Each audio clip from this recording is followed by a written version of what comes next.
श्री स्वामी समर्थ। स्वागत आहे तुम्हा सगळ्यांचं माझ्या यूट्यूब चॅनलवरती। आजचा दिवस तुम्हा सर्वांना खूप छान सुखाचा आणि आनंदाचा जाऊ देत हीच मी स्वामींच्या चरणी प्रार्थना करते आणि आजच्या व्हिडिओला सुरुवात करते। पण त्या अगोदर तुम्ही माझ्या चॅनलवरती जर नवीन असाल तर चॅनलला सबस्क्राइब नक्की करा। त्याचबरोबर कमेंटमध्ये श्री स्वामी समर्थ लिहायला अजिबात विसरू नका। उद्या 23 नोव्हेंबर आणि वार आहे गुरुवार आणि या दिवशी आलेली आहे कार्तिकी एकादशी।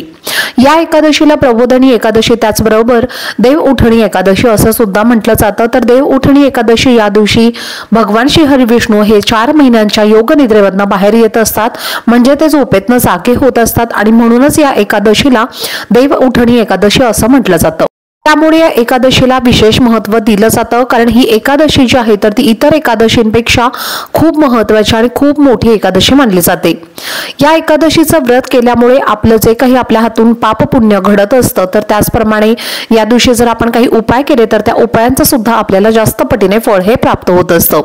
तर आजच्या व्हिडिओमध्ये तुम्हाला मी एक अतिशय महत्त्वाचा उपाय सांगणार आहे।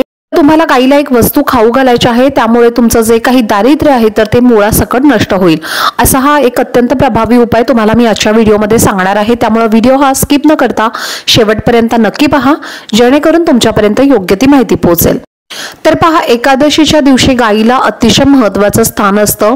त्याचबरोबर आपल्या हिंदू धर्मामध्ये अगदी प्राचीन काळापासून गाईला एक महत्त्वाचं स्थान दिलं गेलं आहे।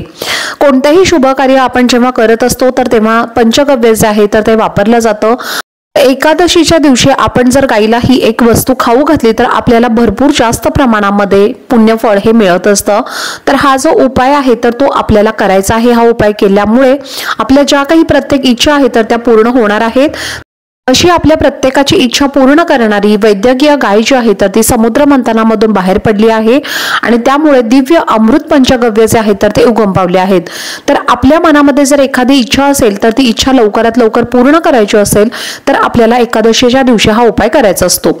प्रत्येक एकादशीच्या दिवशी तुम्ही हा उपाय करू शकता। पण बघा, ही जी एकादशी आहे उद्याची तर ती मोठी एकादशी आहे आणि इतर एकादशींपेक्षा सुद्धा ही जी एकादशी आहे तर ती मोठी आहे। त्यामुळे आपल्याला या एकादशीला हा उपाय जर आपण केला तर त्याचं आपल्याला लवकर फळ हे प्राप्त होत असतं। असं म्हणतात की हिंदू धर्मामध्ये 33 कोटी देवी देवता ज्या आहेत तर त्या गायीच्या पोटामध्ये वास करत असतात, म्हणूनच आपल्याला गायीची पूजा जी आहे तर ती करायची असते। जो व्यक्ती गायीची पूजा करत असतो तर त्या व्यक्तीला स्वर्ग प्राप्ती होत असते असं सुद्धा म्हटलं जातं। तर तुम्हाला काय करायचं आहे पहा, तुम्हाला थोडंसं तूप घ्यायचं आहे, केळी घ्यायची आहेत आणि त्या केळीला तुम्हाला थोडंसं तूप लावायचं आहे आणि ती केळी तुम्हाला गायीला खाऊ घालायची आहे। जर तुम्हाला गायीला केळी खाऊ घालणं शक्य झालं नाही तर मग तुम्ही अगदी गायीला हिरवा चारा जो असतो तर तो सुद्धा तुम्ही गायीला खाऊ घालू शकता। त्यानंतर तुम्हाला काय करायचं आहे, त्यावरती थोडासा गुळाचा एक छोटासा खडा तुम्हाला ठेवायचा आहे। म्हणजे तुम्हाला चना डाळ जी असते किंवा आपण ज्याला हरभऱ्याची डाळ म्हणत असतो तर ती तुम्हाला घ्यायची आहे, ती तुम्हाला 1 तासभर भिजवायची आहे आणि त्यावरती तुम्हाला एक गुळाचा खडा ठेवायचा आहे आणि ती जी डाळ आणि तो जो गुळ आहे तर तो तुम्हाला गायीला खाऊ घालायचा आहे। त्याचबरोबर तुम्ही हिरवा चारा जो चारणार आहात तर त्याच्यावरती सुद्धा ही चना डाळ आणि हा गूळ ठेवून तुम्ही हा हिरवा चारा गायीला खाऊ घालू शकता। किंवा मग तुम्हाला मी आणखीन एक ऑप्शन देत आहे, त्याच्यामध्ये तुम्ही एक चपाती बनवायची आहे। त्या चपातीवरती तुम्हाला थोडंसं तूप लावायचं आहे। त्याच्यावरती जे हिरवे मूग असतात तर ते हिरवे मूग सुद्धा तुम्ही ठेवू शकता किंवा जसं मी तुम्हाला सांगितलं चना डाळ, तर चना डाळ आणि गुळाचा एक खडा सुद्धा त्या चपातीवरती ठेवून तुम्ही अगदी गायीला खाऊ घालू शकता। तर तुम्हाला मी 3 ऑप्शन दिलेले आहेत, त्यापैकी तुम्हाला जो शक्य आहे तर तो उपाय तुम्हाला करायचा आहे आणि ती वस्तू तुम्हाला गायीला खाऊ घालायची आहे। तर तुम्ही तुमच्यासोबत हळदी कुंकू घेऊन जायचं आहे, थोडंसं पाणी घेऊन जायचं आहे। गायीची तुम्हाला पूजा करायची आहे। गायीच्या 4 पायावरती तुम्हाला थोडंसं पाणी घालायचं आहे। शक्य असेल तर शुद्ध गायीच्या तुपाचा दिवा तुम्हाला गायीच्या समोर लावायचा आहे, त्याने तुम्हाला ओवाळायचं आहे। त्यानंतर तुम्हाला गायीला प्रदक्षिणा मारायच्या आहेत। ओम नमो भगवते वासुदेवाय नमः या मंत्राचा जप करत तुम्हाला 5 किंवा 7 प्रदक्षिणा या गायीच्या भोवती घालायच्या आहेत आणि त्यानंतर ही जी वस्तू तुम्हाला मी सांगितलेली आहे तर ती तुम्हाला गायीला खाऊ घालायची आहे। तर तुम्हाला मी 3 वस्तू सांगितलेल्या आहेत, त्यापैकी तुम्हाला जी वस्तू घालणं शक्य आहे तर ती तुम्ही वस्तू गायीला खाऊ घाला।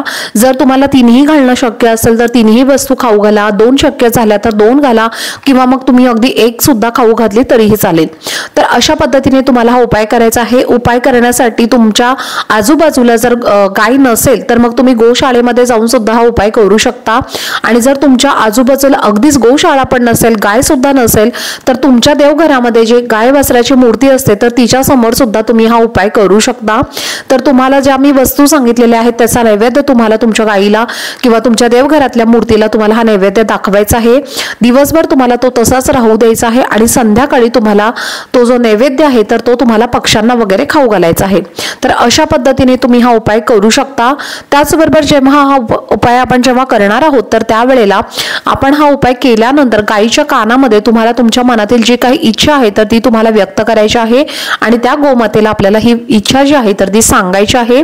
त्याचबरोबर तुम्ही प्रार्थना सुद्धा गाईला करायची आहे आणि तुमच्या ज्या काही मनातील इच्छा आहेत तर त्या तुम्हाला गाईच्या समोर व्यक्त करायच्या आहेत। तर अशा वस्तू ज्या आहेत तर त्यामुळे गाय जी आहे तर ती आपल्यावरती प्रसन्न होत असते आणि ज्यावेळेस गाईला आपण अशा वस्तू खायला घालत असतो तर त्यावेळेला 33 कोटी देवी देवता आपल्यावरती प्रसन्न होत असतात आणि आपल्याला आशीर्वाद देत असतात आणि आपली इच्छाही पूर्ण होत असते।